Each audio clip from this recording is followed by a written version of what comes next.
Our noon concert is really based on the fact that we have two magnificent string players coming, Leila Josefowicz and Paul Watkins, uh, who love playing together, who are two of the most dynamic, infectious performers that I know of. And in addition to the fact that they were coming here, we also have a new piece being written by Sean Shepard, not anymore so young composer, but young-ish.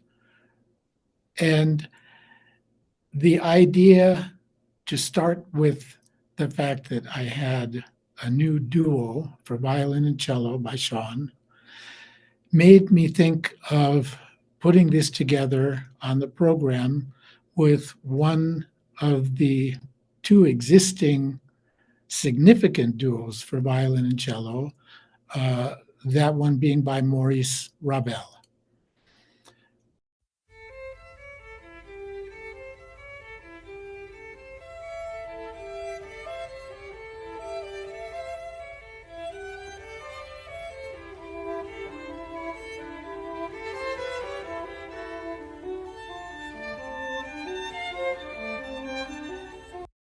Ravel struggled immensely with his piece. It took him a year and a half. And afterwards, he even remarked about what a great difficulty it was to come up with a piece for violin and cello and nothing else. The difficulty lies in the fact that you're lacking harmony.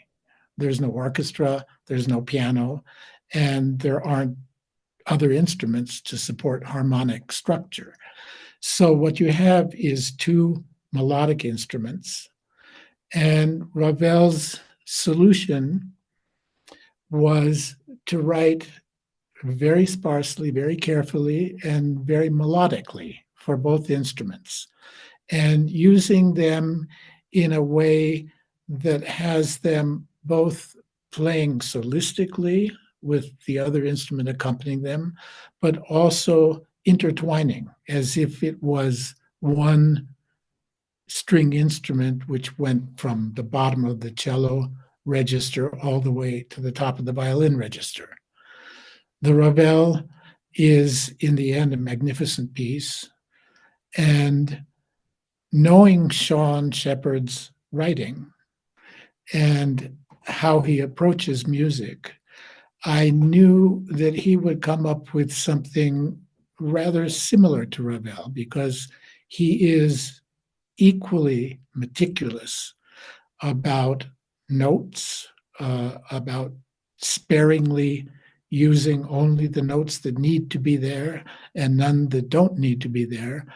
And he was very excited about the idea of writing for Leila and Paul because of the dynamism that they bring to every performance. And it will be fantastic to hear them let loose on these two significant pieces for that combination.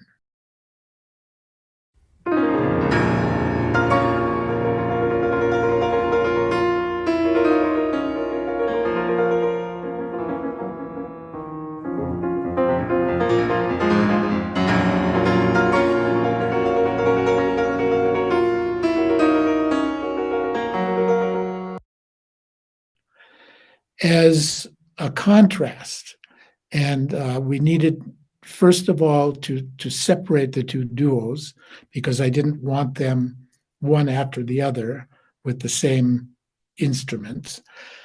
So in between them, I placed a magnificent and gigantic solo piano work, which is, of course, a completely different sound and color, by Sergei Rachmaninoff.